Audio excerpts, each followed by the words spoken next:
your usual fine job that you do. Certainly. And would you like me to, somebody assigned to do these other toasts? I tell you what, call, and if nobody stands, I will identify something. All right.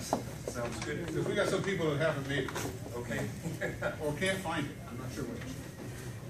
All right. Well, fesken maar gespaald aan uitgewerkt aan een daar wielen. It sounds odd for me to say it in trying to work it over my head in Gaelic, but it's actually the year 2015. I had to figure that out. So welcome to our burn supper in 2015.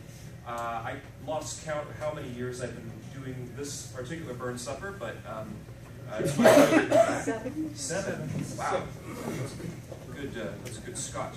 So it's my pleasure to be back, and either I'm doing something right, and you guys are really desperate. So, but thanks for having me, and I'll do my best to keep burns at the forefront of the evening. You're in for a real treat tonight. If you haven't been to this particular burn supper before, you've come to the right one. There's many burn suppers popping up around town, which is a good thing. But this one has something very special to offer you. We've got a wide array of talent tonight on the harp, on the bagpipes, on the guitar, and through dance and other forms. And we've got poetry. We've got my friend Preston Marshall to do the address to the immortal memory of Robert Burns and lead us in Old Lang Syne. So it's going to be a great traditional burn supper. By being here tonight, you're taking part in a living tradition that people have been celebrating since only a few years after Burns died, which was in 1796. So for over 200 years, people have been gathering, much like we are gathering now, with good food and drink. The Selkirk grace is said, there's a toast to the haggis, the pipes are played, there's a toast to the lads and a toast to the lassies, and there's great sangs and clatter, or songs and a good time. So I'm glad to have you here.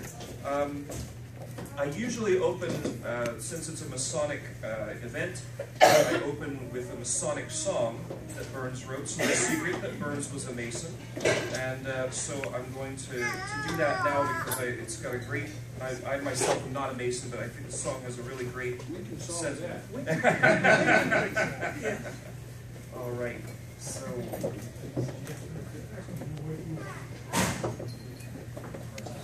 This is a Masonic song written to celebrate Robert Burns' admission as an honorary member of Lodge St. John Kilwinning in Kilmarnock in October of 1786. And it goes, Ye sons of old Killie, assembled by Willie to follow the noble vocation. Your thrifty old mother has scarce sick another to sit in that honoured station. I've little to say, but only to pray, as praying's the tongue of your fashion. A prayer by the muse you may well excuse, 'tis seldom her favourite passion. Ye powers who preside o'er the wind and the tide, who marked each element's border, who formed this frame with beneficent aim, whose sovereign statute is order. Within this dear mansion may wayward contention, or withered envy ne'er enter. May secrecy round be the mystical bound, and brotherly love be the centre.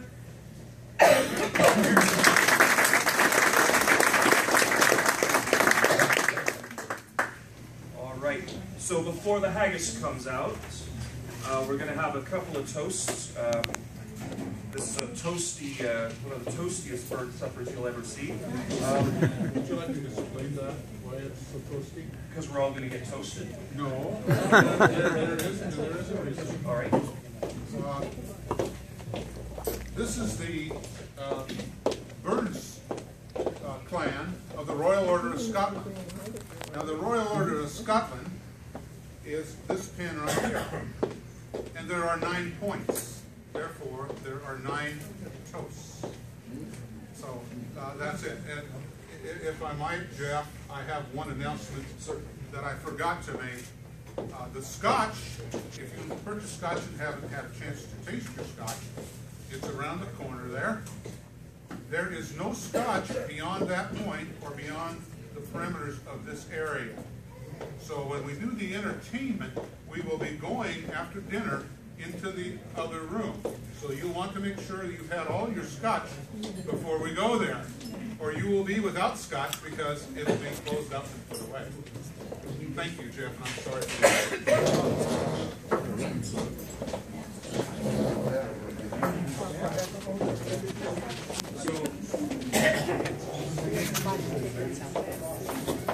So we have a couple of toasts.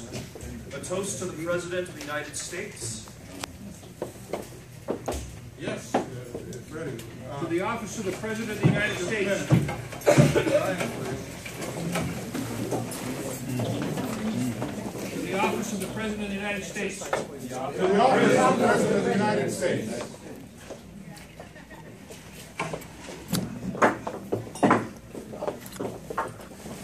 And toast to the Queen. Oh, I hope we got it. Yeah, we got a couple more folks. Oh, we just put it okay. Barry. That's you? Ladies and gentlemen, raise your glasses. To Her Britannic Majesty, Queen Elizabeth II, may long she reign over us. God save the Queen. God save the Queen. Thank you. And now on our list is a toast to the Grand Master of the Grand Lodge of Oregon.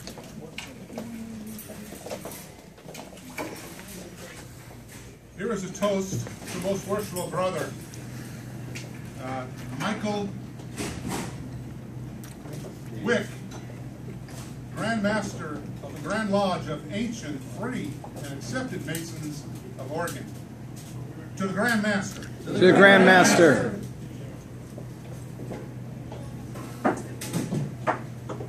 And now we will hear a toast to the Provincial Grand Master of the Royal Order of Scotland.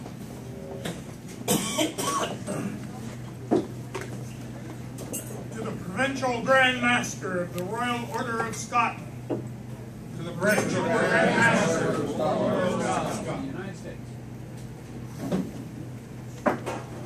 And now we will hear a toast to the leaders of the Oregon York Rite and the Scottish Rite of Freemasons.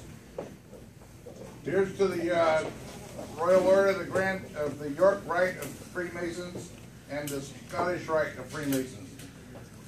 To the York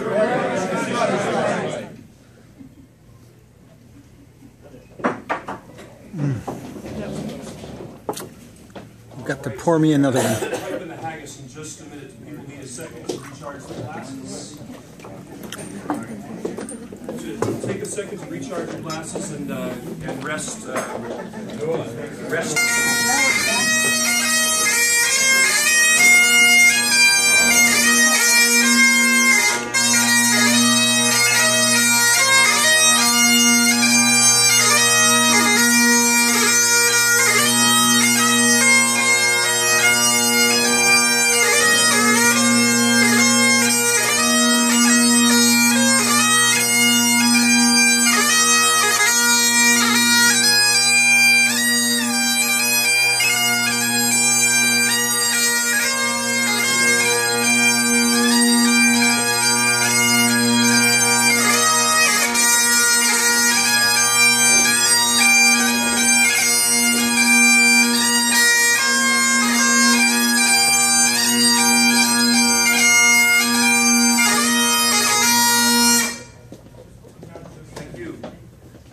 Now, if you've never eaten haggis before, would you please be seated?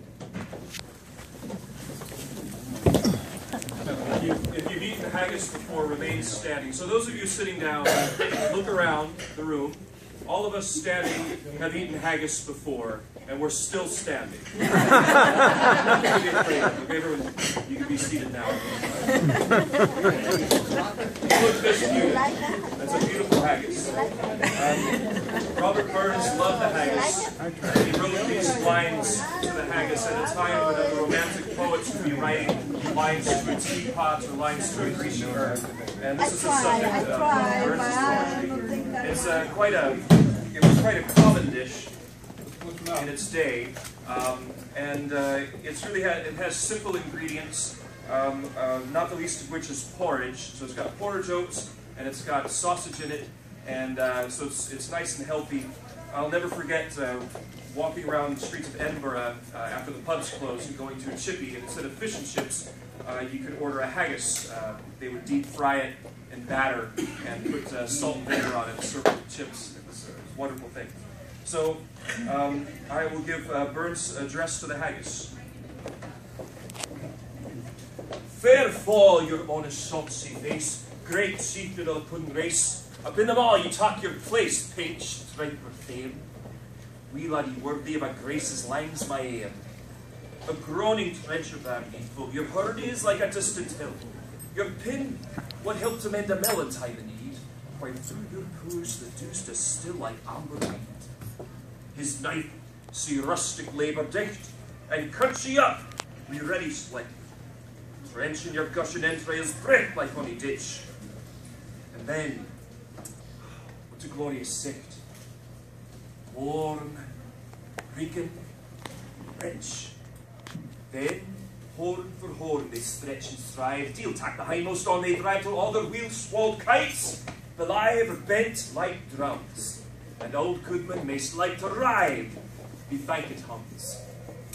Is there that o'er his French ragout, or olio with staw, sue, or fricassee with back her spewy perfect scunner, looks down with sneering, scornful view on sick dinner? Poor devil, slow in his crash, as feckless as a withered lash, his spindle shank a wee whiplash, his knave a knit. Through bloody flood or field to dash, oh, how unfit. But mark, the rustic, haggis fed, the trembling earth resounds his tread, clapping his woolly knave a blade, he'll knock a whistle, and legs, and arms, and heads, sned like tops of thistle. Ye poors wha back mankind your care and dish them out their bill of fare. Old Scotland wants nice stinky ware that jops and heads. But if you wish a grateful prayer, gie her a haggis.